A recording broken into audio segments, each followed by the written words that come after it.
advertising. We're definitely going to go through the basics, but I think as a small or medium business, it's really important to make sure that whatever advertising you're doing, you're tying it to something that's efficient, because obviously you want to get the best bang for your buck. I'm Matthew Richardson. I'm a display director at Jellyfish. I've been in digital marketing for just over 6 years. I've been with Jellyfish for around 2 years now. I specialize in everything display advertising as well as the marketing technology associated with it. I'm going to be the one taking you through the presentation this morning. So just a top line agenda of some of the topics that we're going to be covering over the next 20 or so minutes. Obviously, it's important to understand what display advertising is as a whole. It's also important to then understand why you as a small or medium business should care about display advertising. How will it work for you? And then when we start looking at how we're going to drive efficiency with display advertising, we're going to take a look at what display remarketing is. And again, why should you as a small business care about display remarketing? And then some practical steps for you as a business to get started with display or display remarketing. And then we'll end off with a discussion or question and answers session. So just to start off with what is display advertising, I think we should all be very familiar with it. I'm sure we've all seen it, but when we browsing across the web, I'm sure you've all seen various ads like we're showing in front of you now, where it's either animated like the Audi ad, or it's static like the Adobe ad, or even a video advert or YouTube ads on YouTube before your video starts, or even like the example on the right-hand side where there's a display creative that looks like it's almost part of the website, which is called native creative. These are all forms of display advertising, but the formal definition of display advertising is that it's graphic advertising on websites, apps, or social media through banners or other advertising formats made of text, images, video, and audio. So I think the easiest way to look at display advertising, to compare it to a more traditional form of advertising, if we look into the not too distant past, billboard advertising still is massive, but was massive when a brand wanted to get its visual message across. So if you wanted to make a high impact with a user, you would use something like a billboard ad. And if you look at display advertising, this is just the evolution of that kind of marketing, obviously within the online ecosystem. So when we talk about display advertising, it really is very broad in the mediums that it could be. So in the examples that I showed above, we were talking more along the lines with banner advertising. So the banners that you see on sites, whether they are animated, if they are HTML, if they're GIFs, or if they're standard images. But display advertising covers a whole lot more, and that could be in video or audio advertising. So YouTube video advertising before the videos is considered display advertising. If you've ever seen video ads on like a news site, that's also considered display advertising. And then you get formats that are known as interactive or rich media. An example of that is where you may be browsing a news site and an advertiser has a form that you can actually fill in on the site. And in South Africa, we've got advertisers like Outsurance. I'm not sure if that's a familiar brand for everyone, who actually does that across various news sites. So you can actually fill in a form on a publisher's website, and that's a form of interactive or rich media advertising. And then social advertising. So social advertising across Twitter, Facebook, LinkedIn, your newer sites like TikTok also forms part of display advertising because it's using a visual or video element to it. So for the case of this discussion today, we're going to be looking primarily at display advertising when we're looking at standard banners, so the ones that I showed you in the first few slides. We're doing this because it's the simplest way to demonstrate the various concepts and theories. But when I'm discussing all the theories and the contexts in this presentation, just bear in mind that it can be translated across all the other mediums. So when I talk about various concepts, you can most likely execute them across, video and social. But obviously there is some nuances towards this.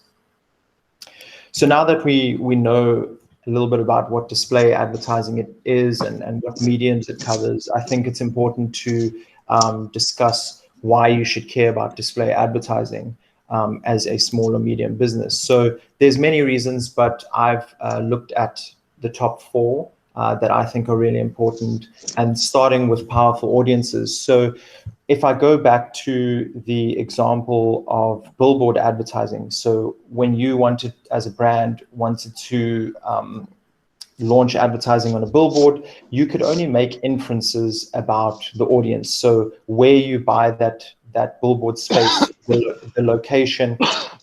So may I just ask if the attendees just mute because I'm hearing a bit of background noise. Thank you.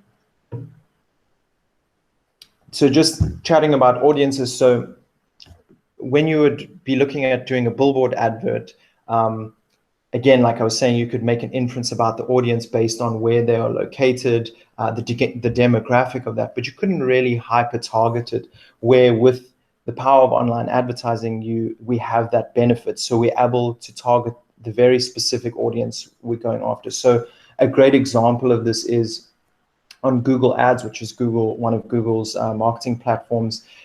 They have a whole bunch of audiences that they've made available to advertisers, and basically how they build these audiences is based on users' behavior across the web. So if you wanted to target people who are interested in golf or cricket or soccer as individual audiences, it's possible to do this. And this is because Google looks at people's browsing behavior across the web and sees, oh, that person goes to golfing sites, they're looking for golf related stuff, they are part of a golf audience. And the same would occur for, the rest of it. And the amount of audiences available to us is super broad. So if you want to target people who are luxury shoppers or bargain shoppers, you can do this. If you want to target people who are looking for business services, you're able to do that. So it's really, one of the core features of display advertising is the ability to target your granular audience and tailor your messaging to them. So whatever your product or service is, you're able to target that audience and deliver a message that is relevant to that audience. The next benefit or reason why you should care is the high quality inventory. So what I mean by inventory is the website or the group of websites you want your display adverts to be displayed on. So basically you're able to control the specific sites that your ads are shown on. So if you want to target one site that you believe your users or know your users are active on, or you want to target a group of sites, or if you want to just target your audience on any site they visit, you have that full control. So you have the ability to control the inventory or the websites that your advertising is displayed on. The next benefit is you're able to develop engaging creatives. So using static imagery or animated imagery or video imagery and tailored messaging, you can create creative that is eye-catching, that stands out from your competitors and entices your target audience to either to engage with your brand, or you can drive awareness about your brand or product. And the last point I would like to highlight is that it's cost effective. So when I talk about display advertising and how you buy it, it's known as buying on a CPM rate. And essentially that is just a rate or an amount that you pay to reach 1,000 impressions. So it's the amount you pay to show your ads 1,000 times. And if we look at the cost of a CPM, or the rate to the cost to reach 1,000 people in South Africa, for example, it's sitting well below 100 if you look at an average 100 Rand. So that's, under $10 or 100 Rand in South Africa, you can show your ad 1,000 times. So it's really just, a cost-effective way to get your message across and, get your product or service in front of your audience. And I think, again, if you go back to the discussion around a billboard, those are extremely expensive things. So, traditionally, if you wanted to get your message as small or medium business visually across to your audience, it was really difficult because billboards are super expensive. But with display advertising, it's really cost effective. So that allows you to do that. So if we're going to look at this in a practical example, so just tying the benefits of display ads into a practical example, if you're a shoe retailer and you've got a new online store and you sell formal shoes, you have active wear shoes, you have ballet shoes, you have kids shoes, and you want to drive these specific users to your website, you can do this using display in the following ways. So you can target the specific audience. So like I said, Google has really powerful audience segments available in Google Ads. And one of these audience segments is what's known as in-market audience. So Google classifies users based on their browsing behavior across the web. They classify them in certain audience buckets based on the products or services. So they can determine that a certain segment of users has shown intent towards athletic shoes. So you as a brand could go and target that set audience. You can then tailor your creative. So you can create an eye-catching creative that speaks directly to that user. So you're targeting an athletic shoes audience, and you're using a creative that speaks to your athletic shoes that you have available on your e-commerce site. And then in terms of targeting high quality, just go back, high quality content, you can decide, I want to target this specific user on Runner's World, for example. This is where there's runners news and fitness advice. So what you're doing here is you're targeting the right audience with a tailored message in a context that's hyper relevant to them. So that makes your message super relevant and will drive engagement or brand awareness with your brand. Similarly to athletic shoes, what happens if you want to sell your formal shoes? Well, you can also target a formal shoes audience within Google Ads. You can then tailor that creative to them specifically, talking about the formal shoes that you have available on your e-commerce site. And then in terms of where you target them, the example here is Business Live, which is a business website. So you're targeting them in a more business or formal online setting. So the context again is more relevant to the users. And you can do this for the rest of your kids' shoes, etc., etc. So that the example just shows you the power of display and the ability to target the different audiences and the flexibility to tailor your message and deliver your brand message or your specific products to the users.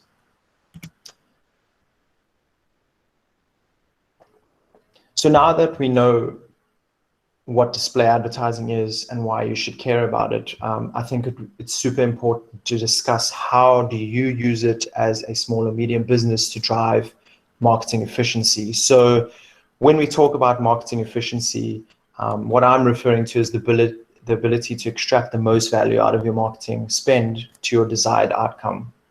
That desired outcome can differ from brand to brand, from business to business. And also, if you look at it, in terms of like Coca-Cola, their marketing efficiency or the desired outcome might be to reach 200 million people. And they would be looking at how do we cost effectively reach 200 million people?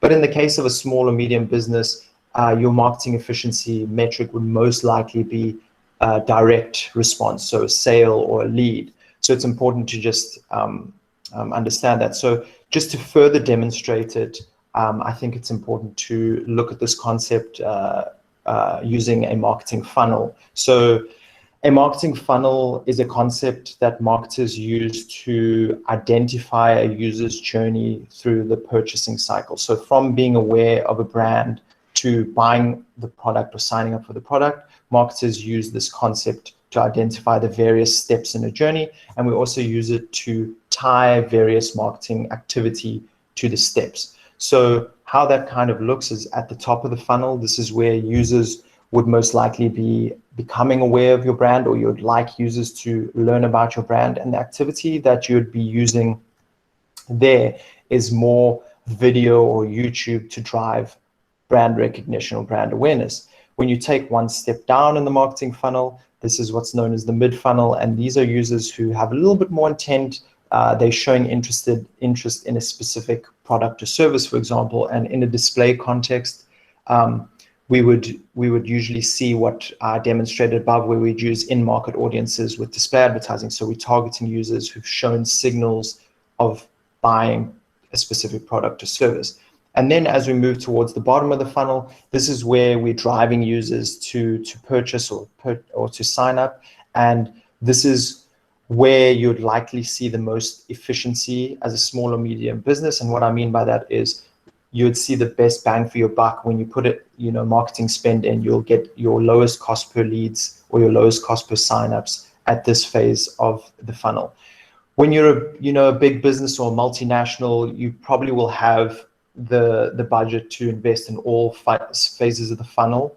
But as a small or medium business, this is probably the lowest hanging fruit, and the area that I'd like to chat about today is where I think is the best place to focus on.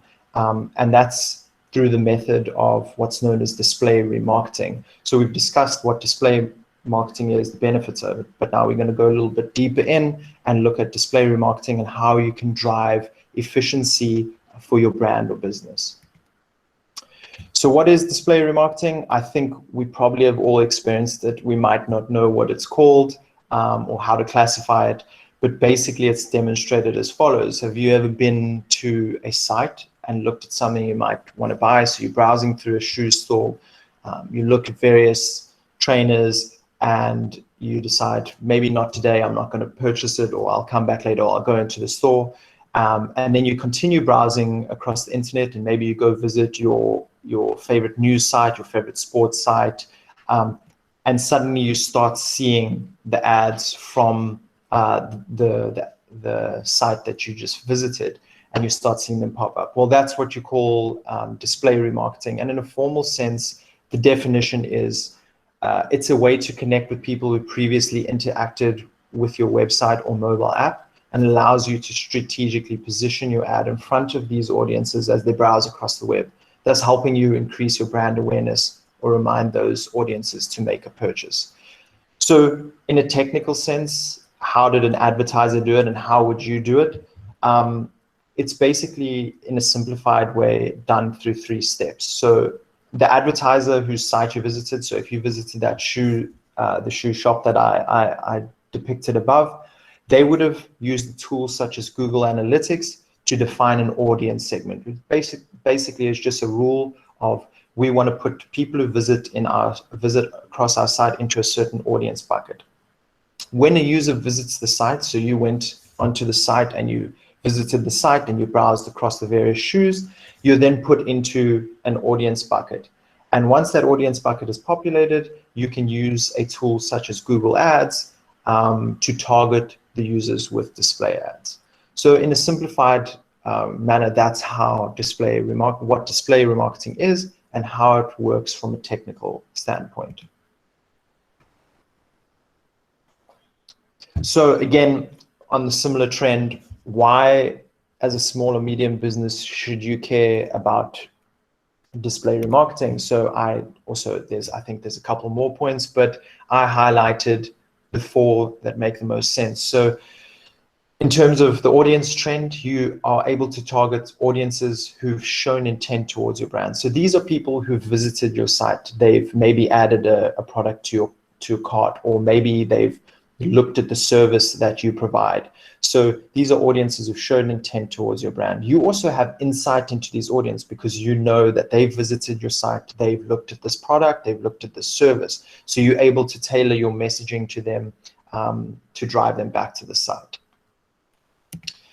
The next one is that you are able to drive users back to sites. So according to Google, there's a stat that 97% of first-time website visitors will leave, they'll do nothing, and most of them won't come back. And this gives you the ability to drive those users back to your site, so they're not lost forever. And this is, particularly where the efficiency part of this discussion comes in, because what happens if you've invested in PR? Maybe you've done a blog, maybe you've worked with an influencer, maybe you've used paid advertising such as search, and you've paid for a user or put a lot of effort into getting a user to your site and they leave. Using display remarketing, you're allowed, or enabled to bring the user back to your site. And what that helps with is driving efficiency, because you're driving a user who has high intent back to your site, but you're also not, you're limiting wastage in the sense of, if you've spent marketing dollars before the user's been to your site and they've gone away, you're able to recapture that user.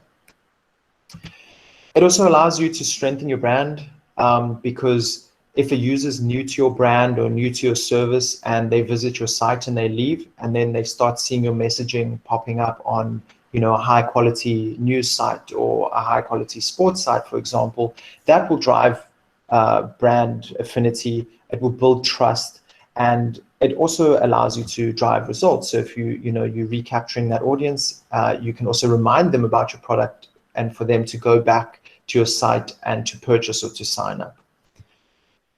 And then the last one is a low barrier to entry. So with display remarketing, you're fortunate. You're able to spend from $1 to $1 million if you really want, or R1 to R1,000,000, and that that is a really low barrier entry, and you're allowed to determine how much you want to spend. There is a caveat there. Obviously, you can start as small as you want, and if you want to scale up to $10,000, for example, the only prerequisite there is that the audience that you have built up on your site is big enough. So that audience in Google Analytics, or whatever tool you define, needs to be big enough to scale with your marketing budget. But basically, the benefit here is you can start with $10 a month, or $150 a month, and it's up to you as a brand, and it's up to what you have available in your marketing budget. So now that we know what display remarketing is, what the benefits are, I'd like to get into how can you actually use this as a small or medium business. I want to give you a couple of concepts to think about where you should start your journey if you would like to start running display remarketing. And I'm going to do that through 2 strategies, and then I'm going to talk about what your next steps could be if you would like to do this. So there's 2 strategies, and the first one is what's known as all website visitors. So if you go back to the slide where I showed you how it technically works, and all website visitors would just be an audience. So you maybe could use Google Analytics here to define your audience. It would be an audience of all the users who visited your site in the last, let's say, 180 days. So anyone who visits your site in the last 180 days, no matter what they do on your site, if they just visit your homepage, or they visit your contact page, or they look at a service, they form part of this audience bucket.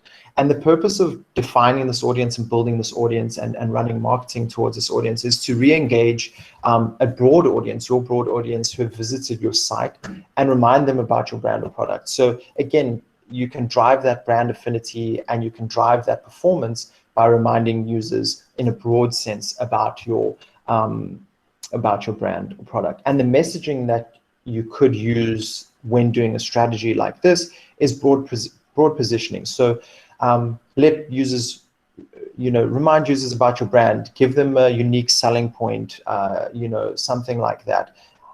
How that looks from a illustrative point is, I've just demonstrated with, let's say there's 3 users, they visit your site. The user on the far left goes to the home page and decides that they're going to leave your site. The user in the middle goes to the home page. They start looking at running shoes. They decide they're going to leave. And the last user goes to the home page, goes to the about page, and then navigates to formal shoes and decides that he's going to leave there. Using all visitors, or all website visitors audience definition, all 3 of these users will be captured into one audience bucket, and this will allow you to then target them with that broad messaging. So here in the example, we've re-engaged with these 3 users, no matter what they did, with a generic message of saying, we've got high quality shoes at everyday prices, and we also offer free shipping. So driving the brand affinity, driving your USPs. So what are the benefits, or the reasons why you do it. It's the simplest audience to set up and scale. So it's going to be the biggest audience because it's everyone who's visited your site. Setting up the rule in something like Google Analytics, it's actually predefined for you. So it's the foundational step. So when I always talk to clients and even family and friends who are starting businesses, this is really where you want to start. You want to make sure at the bare minimum that you're re-engaging with your users in the broadest sense. And it just allows you to reinforce and remind people about your product or service. The next, so this is the top line foundational strategy. The next one that I'd like to depict is what's known as a page-specific visitor audience. This audience will be an audience who's shown a little bit more intent towards your brand, product, or service. So the definition of this audience is basically a user who's done something specific on your page, or your website. They've visited a specific page. So if you're a service, they've visited a specific page about a specific service you provided. If you're selling products, they've visited a specific product. And what you do here is you can define various audiences based on the various pages or products you have on your site. And this allows you to re-engage with users based on these specific products or services. So it allows you to tailor the message further. So now instead of a broad brand positioning or USPs, you're saying, hey, you looked at product A, remember product A, this is why you should buy it. So the messaging here should be a product or service specific and have a strong call to action like shop now, sign up now, something to that effect. How that looks practically, so again, we've used the three audiences. So let's say example, the audience on the left, a user visits your homepage.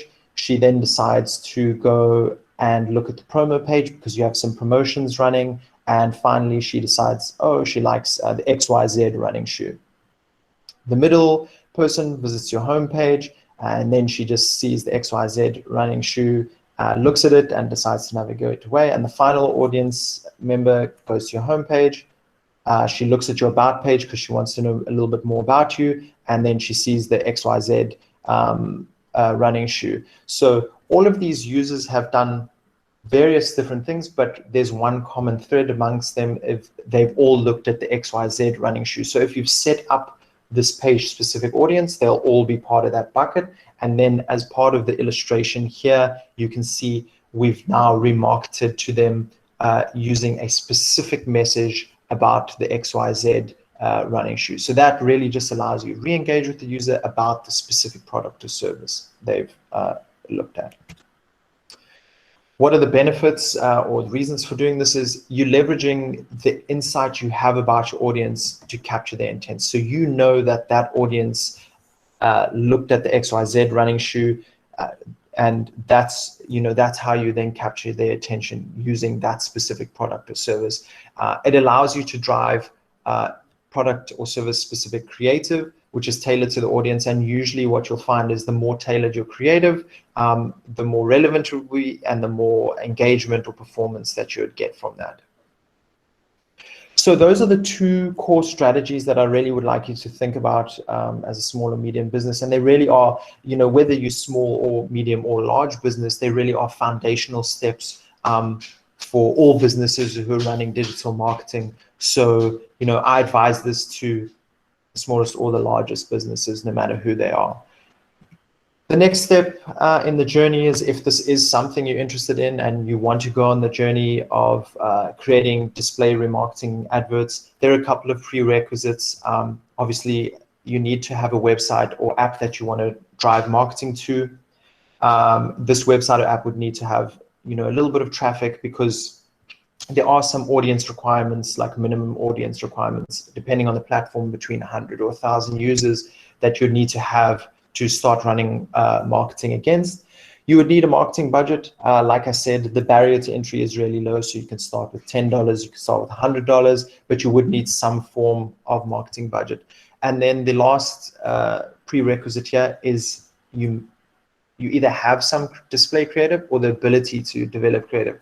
And when I say the ability to develop creative, I don't think it's anything to be worried about, because using a tool like Google Ads makes it super simple because they provided really easy to use tools where we can actually use stock imagery, and all you need to do is actually fill in your brand messaging, your call to action, and it will output a display creative for you. So I don't think, if you're like, I don't have creative, maybe you don't have budget for a designer, you can still do it within Google Ads and have a rich creative output from the tool available in Google Ads. So I wouldn't think of that as a barrier to entry. The ability to develop creative is just some time to fill out the messaging and the relevant fields in the tool.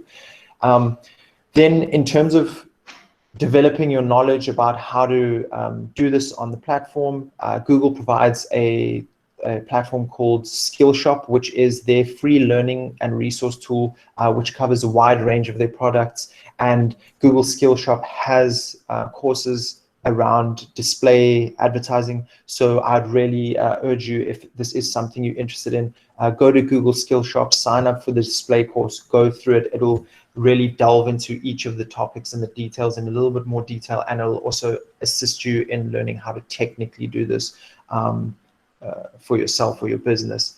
And then once you've done that, or while you're doing that, or even today, you can create a Google Ads and Analytics account to play around with. Both are free, so all you need is a Google account or a Gmail account, and you can sign up for both of these platforms for free and start fiddling around, start using them. Obviously, with Google Ads, when you start running ads, there will be a spend associated to that, but there's no reason not to sign up and start playing around and start familiarizing yourself with the tools.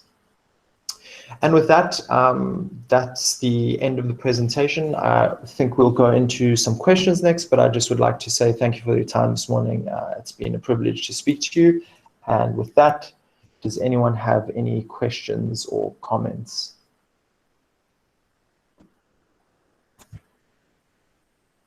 No questions? I can't really see anyone in there. Just need to flip back. Cool. If there's no questions, maybe a suggestion. If there's anyone who's willing to quickly introduce themselves and tell me a little bit about your business, and we could maybe brainstorm a couple of ideas around display remarketing. If not, I don't know if there is anyone who would like to do that. Felicia has raised her hand. Sorry, I'm only on one screen, so I can't see that. Hey, Felicia, you raised your hand. Yes. Hi, everybody.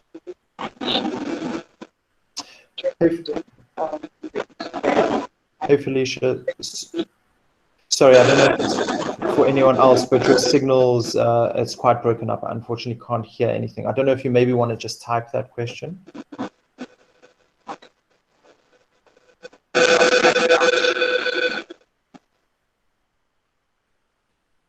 Sorry, okay. So, sorry, Felicia, I think just type the question there. Rashid, I see you have raised your hand. Sorry, Rashid, you're still on mute. I can see you speaking there. Sorry, you just need to unmute.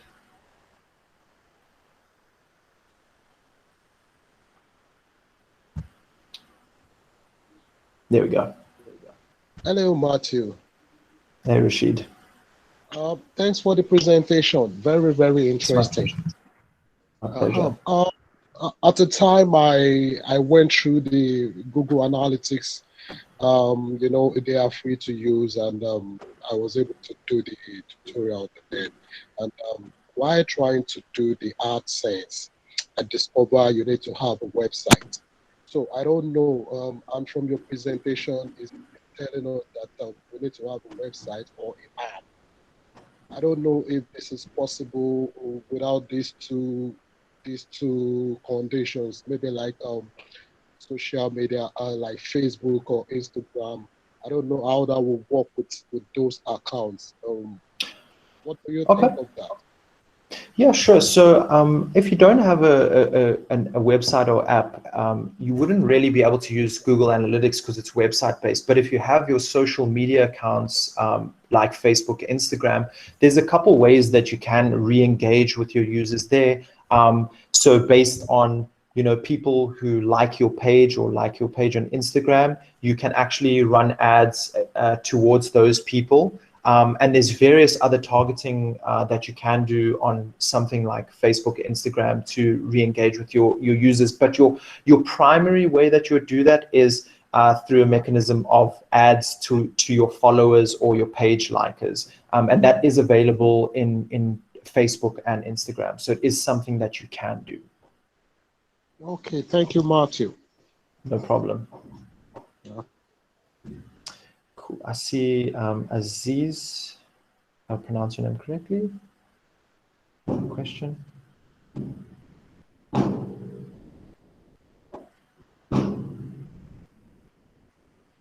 Sorry, Aziz, do you still have a question for us? You are still on mute as well.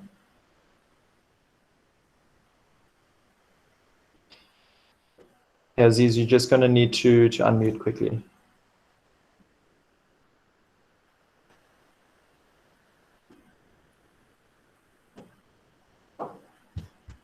Are you with me?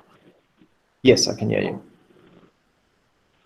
I noticed traffic for my social media are not really always appearing on my Google Analytics. So I was feeling, is it that Google does not really take those social media like Facebook into consideration when getting data for Google Analytics? Because I've been monitoring this for a while. It does not really show. Sorry, so WhatsApp, I don't get reports from there for my analytics. Okay, so you broke up a little bit there, but basically you're saying that you don't see your social data in Google Analytics. Are you running social ads towards your website, or is it just you engaging with your users on your social platforms? Well, I think we've lost Aziz. Okay, I think I see Felicia, you have posted your question, so hopefully Aziz can come back to us and then we can get to him. But Felicia, you're saying you have a side hustle, you assist new entrepreneurs with business registrations, import and export licenses, and other compliance issues or requirements. I want to know how best I can optimize my digital marketing to get the most. I feel like I'm not attracting the buying customers. Okay, perfect. So I think Aziz is back with us. Aziz, I'm just sorry, you're back with us. Okay, Aziz, I'm just going to chat about Felicia's question quickly, and then we'll come back to you. Hopefully the signal's a little bit better there. So, Felicia, I think it would be a little bit, it would be a little bit more beneficial for me to understand what you're doing right now. But if I can give you a couple of points of advice on just what you should do with Google Ads is, so from a display side, there are a couple audiences. So when I talked to in the earlier slides around the audiences available around business services, so I would do two things. If you don't have a lot of people visiting your site, obviously you might be restricted on what you can do in remarketing, but I would set remarketing up like I mentioned. So create an all pages remarketing audience, run a little bit of remarketing there. So that makes sure that you're capturing anyone who visits your site. And then if you want to generate a little bit more traffic to your site and you have that marketing budget available, I would create ads and I would target the users who are in market towards business services. So if you go into Google Ads, there is in the audience tab, there is in market for business services, and there's a wide range of businesses services that you can select. Find the one that's most relevant to you and maybe create some ads and run some ads towards them. And that should help you build up some traffic. There's also, it's not related to this session, but you could do some search advertising. I know in this Google series, there are some sessions around search advertising. I think one was yesterday. Hopefully you can get the recording, and I think there's one next week, Monday. So maybe also just looking into those sessions to see how you can maybe do it from a display and search side, but search isn't really covered as part of this session. I hope that helps a little bit, but I will also put my contact details up in a little bit. So if you wanted to email me and explain what you've done and I can give you some feedback there, I can also do that. Cool. I don't know if we lost Aziz, if he's back. Aziz, I don't know if you're back. No. Okay. So I don't know if there's any more questions, but just so that, just one second, I'm just going to put my contact details up on the screen so that if there are questions or any questions come up during the course of today, or Aziz, you want to reach out to me or Felicia, then you can. So you can reach me at matthew.richardson, that's my name and surname, at jellyfish.com, or I'm also on LinkedIn, Matthew Richardson-ZA. So you can reach out to me there and I'd be happy to further help you with your questions around display marketing. Don't know if there's another question in the chat. Awesome. Thank you so much, everyone, for your time. I really appreciate it. And yeah, if there's no more questions, reach out to me. Otherwise, just have a great day and all the best. Thank you very much, Matthew. Thank you very much, guys. Please remember to fill the feedback form, and yeah, catch you next time. Have a nice day. Awesome. Thanks, everyone. Have a nice one.